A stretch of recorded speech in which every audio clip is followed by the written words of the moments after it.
Bismillahirrahmanirrahim. Hai, Assalamualaikum. Welcome back to Cengkih Channel. Terima kasih korang kerana sentiasa memberi support untuk channel ni. Terima kasih kepada yang dah subscribe dan terima kasih kepada yang dah menonton. Alhamdulillah.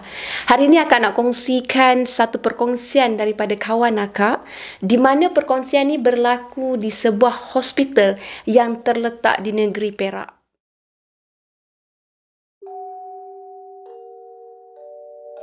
Pada masa tu, kawan akak ni dia berusia lebih kurang 16 tahun, remaja.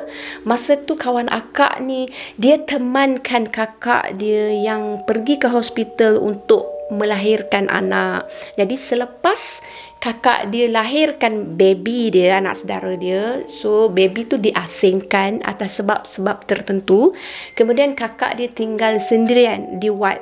Jadi untuk keadaan macam tu, entah macam mana dia bagi tahu, dia diminta untuk temankan kakak dia sebab husband pada kakak dia ada urusan, tak boleh nak temankan, tapi bolehlah pergi tengok kakak dia kan, cuma tak boleh nak teman atas sebab pergerakan kakak dia. Dia pun terimalah untuk teman kakak dia dekat satu ward dekat hospital tersebut. Bila dia stay dekat hospital tu, semuanya dalam keadaan okey sebab siang hari. Tapi bila sampai petang hari, dia rasa something yang tak sedap. Perasaan yang rasa berdebar, rasa lain macam. Lepas tu dia tak hiraukan perasaan dia tu. Jadi dia teruskanlah dengan termenung sebab pada masa tu tak ada gadget untuk dia main, tak ada novel yang dia bawa. So dia hanya boleh termenung, bersembang dengan kakak dia, tengok keadaan katil-katil sekeliling dan sebagainya. Jadi bila sampai senja, belum maghrib lagi, dia ada perasan ada satu susuk tubuh ni yang agak mencurigakan mundar-mandir di koridor ward tersebut. Maksudnya susuk tubuh ni tak berada dalam bilik tu sebab ward tu dia di luar dia ada koridor untuk laluan berjalan kaki macam tu. Jadi dia nampaklah kelibat perempuan yang mencurigakan tu macam nurse tapi berpakaian serba biru bukan putih macam tu.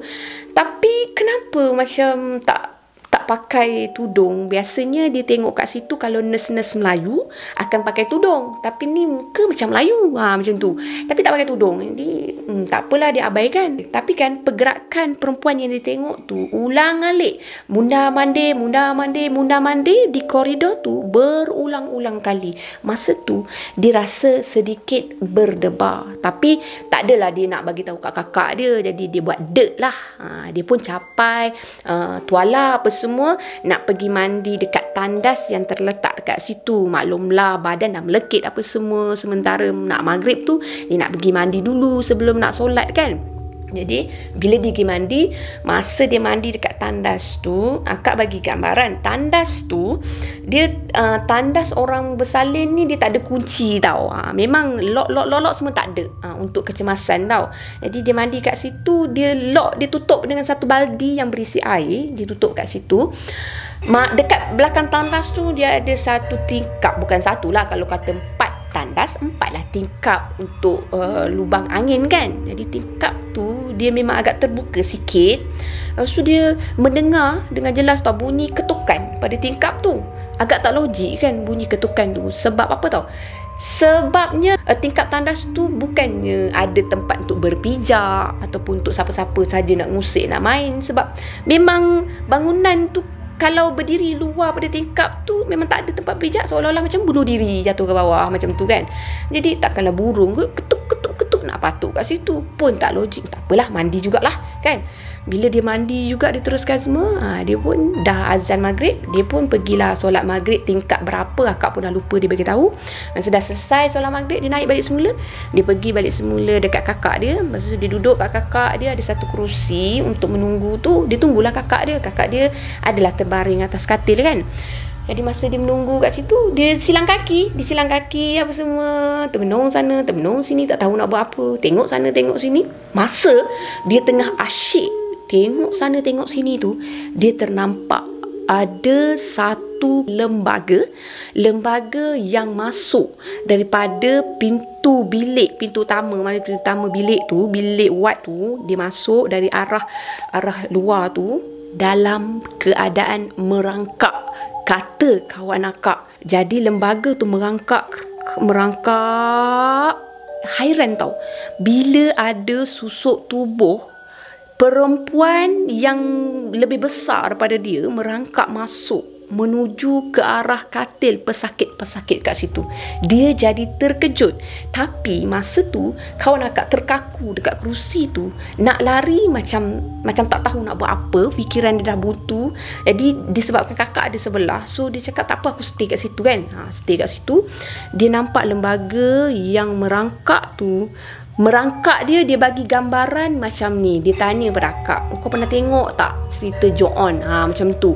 Macam mana hantu Jo-on tu merangkak, macam tu lah lembaga tu merangkak tau. Boleh bayangkan tak macam mana situasinya? Jadi kawan akak tu pegang dah kerusi ni kan. Kerusi tu kerusi plastik kan, kiri kanan dia pegang kerusi plastik, tak tahu nak buat apa, nak baca apa pun memang dah tak tahu apa nak baca kan.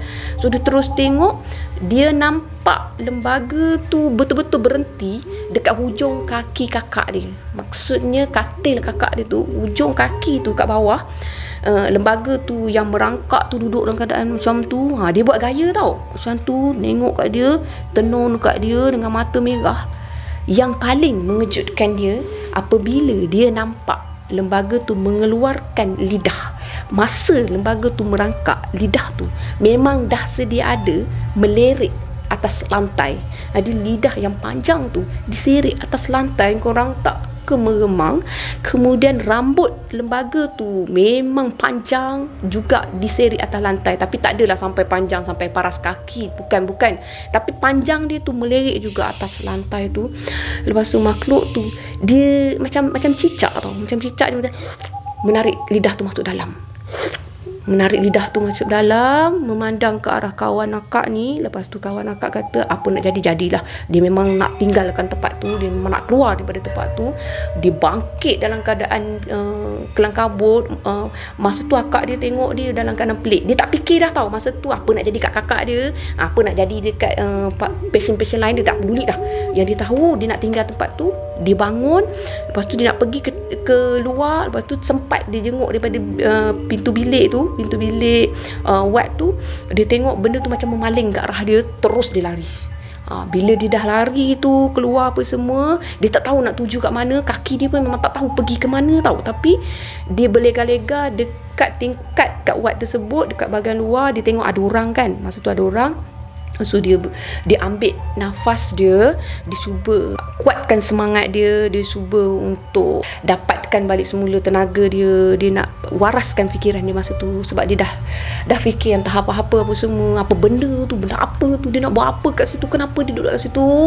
Kira soalan-soalan tu menercah kepada kepala dia. Lepas tu dia terduduk kat situ, dia istighfar, astaghfirullahalazim. Alhamdulillah, sebab dia memang anak orang yang baik-baik dan anak orang yang memang alim.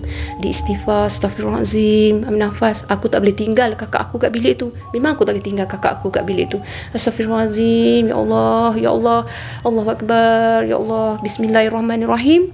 Dia tekad dia nak masuk balik dekat bilik tu, sebab dalam kepala dia fikir dia diamanahkan untuk jaga kakak dia. Tapi kenapa situasi macam tu dia tinggalkan kakak dia? So dia melangkah juga dengan gagah dia, bismillahirrahmanirrahim, tukumat kamit. Dia baca surah-surah ringkas dia tahu, 3 kul yang ringkas-ringkas je dia baca, yang terlintas masa tu kan.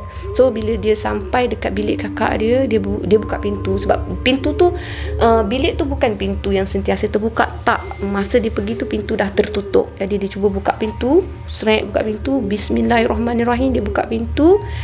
Dalam hati dia, apa nak jadi jadilah. Masa tu lembaga tu memang dah tak ada, memang dah tak wujud dekat situ. So muka dia memang cuak gila, memang badan dia agak, kita boleh nampak tau situasi di mana seseorang itu dalam situasi ketakutan. Jadi kita boleh tahu bila kita tengok paras rupa dia, bila kita tengok cuak di muka dia. Jadi kakak dia pun tanya pada dia, kau kenapa dah tiba-tiba je tinggal aku kat sini? Aku tengok kau tergesa-gesa keluar, kau kenapa? Macam tu kan. Jadi dia tak nak cerita tau kat kakak dia masa tu. Sebab keadaan kakak dia baru melahirkan anak, situasi dekat hospital. So dia rasa macam tak sesuai untuk dia luahkan kat situ atau sampaikan kat situ. Jadi mereka stay kat situ sampai baby boleh ambil, boleh buat balik apa semua. Keadaan kakak dia semakin okey. So mereka balik ke rumah. Bila balik ke rumah mereka rumah kampung. Jadi kawan akak ni ceritakan perkara tersebut dekat ahli keluarga dia.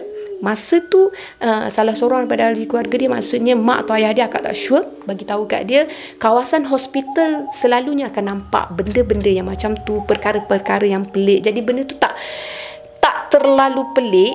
Masa tu cuma bersyukurnya kat situ sebab kawan akak boleh lalui. Saat tu tak ada histeria, tak ada menjerit dan tak ada macam terkejut yang amat sangat sampai tak boleh nak kontrol. Jadi syukur alhamdulillah kat situ. Dia pun akui yang dia pun tak percaya yang dia boleh lalui perkara tu. Dan akak dia cakap, nasib baik aku tak nampak. Akak dia memang tak nampak korang. Pesakit dekat ward tu dan juga akak dia memang tak nampak apa yang kawan akak ni nampak. Jadi perkara tersebut dah berlalu dan dah berakhir. Jadi kawan akak nasihatkan pada akak, kalau pergi hospital ni kita jangan nak terlalu nak berseronok sangat, nak orang kata sikit-sikit nak ambil gambar. Dia ada sebut macam tu tau, sikit-sikit nak ambil gambar, sikit-sikit nak ambil gambar kat ward. Akak minta maaf kalau ada yang terasa. Sebab mungkin pada dia cakap mungkin dalam gambar tu akan ada makhluk lain yang bertempik dengan kita tau. Jadi sebaik-baiknya hospital, tempat orang sakit, kita lawat cara elok, kita doakan kepada pesakit dan kita balik dengan cara yang betul. Jadi setakat tu saja perkongsian daripada kawan akak untuk kali ni. Semoga korang semua terhibur. Terima kasih korang. Terima kasih dengar sampai habis. Bye. Assalamualaikum. Bye. Jangan lupa subscribe. Bye.